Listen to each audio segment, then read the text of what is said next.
Good morning, gamers. This is Mark with your Ohiohammer RnR for the week ending June 24th. Start things off today. Animator Games has went ahead and showed us their first resin cast and CAD photos of the Hunter Killer Mech for their game Deep Wars. I'm really hoping that these do stay in resin. Be a lot easier to work with some of the spindly bits, looks like, rather than trying to work in white metal.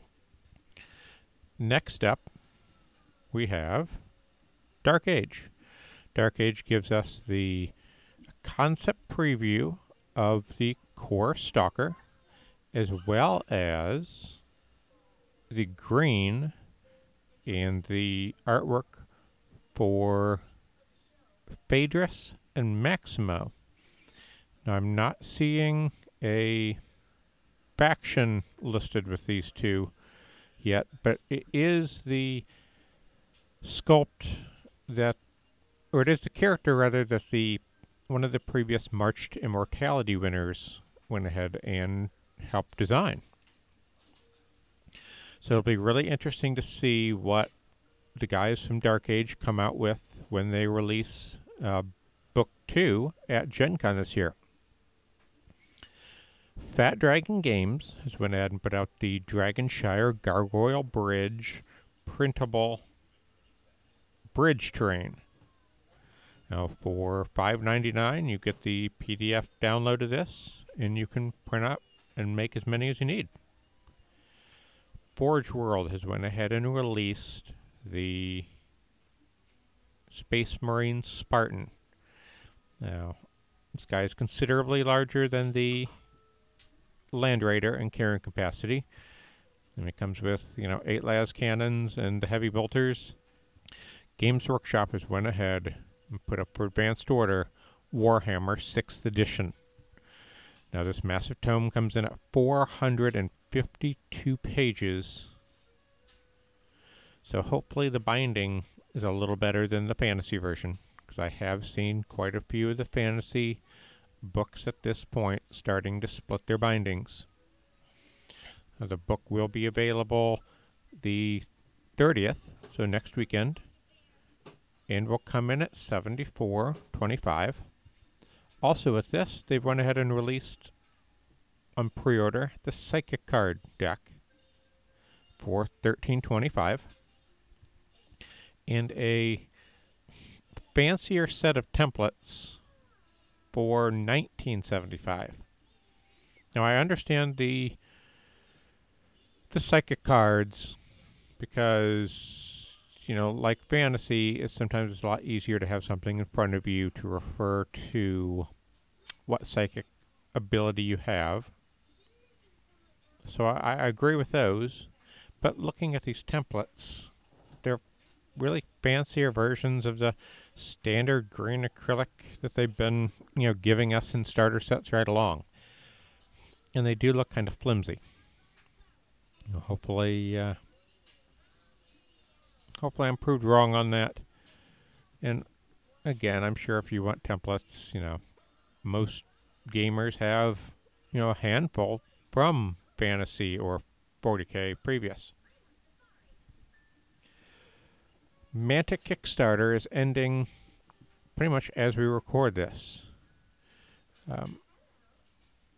Somebody had went ahead for them and put out a, if you pledged over $100, here's everything you get. And even this list is behind by, I think, 2 of the add-on stretch goals. So, if you were one of the ones who went ahead and pledged, I know they're up over $200,000 rather, and I'm sure we will be seeing more from Mantic and hopefully other miniature game companies in the near future to really help get people excited about their product. Now, Max Mini has went ahead and released a set of combat armor legs. There are 3 sculpts. You get 6 pieces in a pack for €7. They've also went ahead and released the CAD drawings of their Sonic heads, which I'm assuming would be for, like your Noise Marine type sculpts. I'm not sure I'm a really big fan of them looking at them, but I can definitely see where they can add some variety to a miniature. Moving into pig iron, they've released a bunch of their resculpts.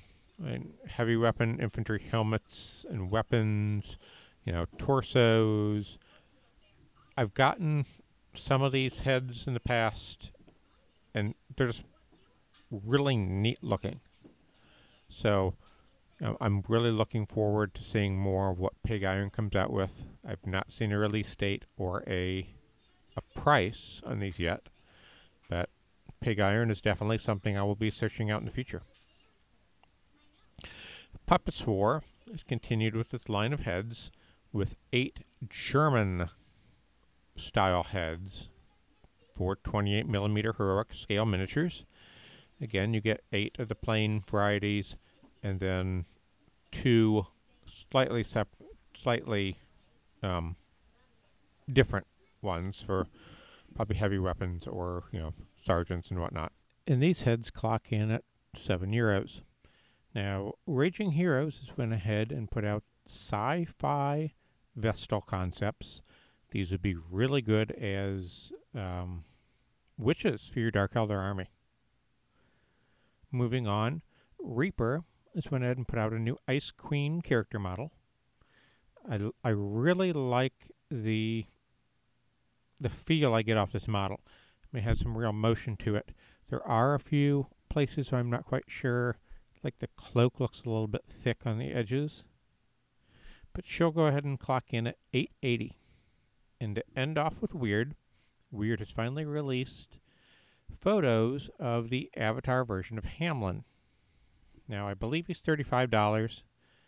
So I'm really hoping that means that he comes with the base shown. And I'm also really hoping that Wyrd has made the base resin so as not to overbalance the model if you have him on a slight terrain or something. So it's always neat to see the stuff that Wyrd has come out with, especially for the avatars. And with that, guys, I will see you next week.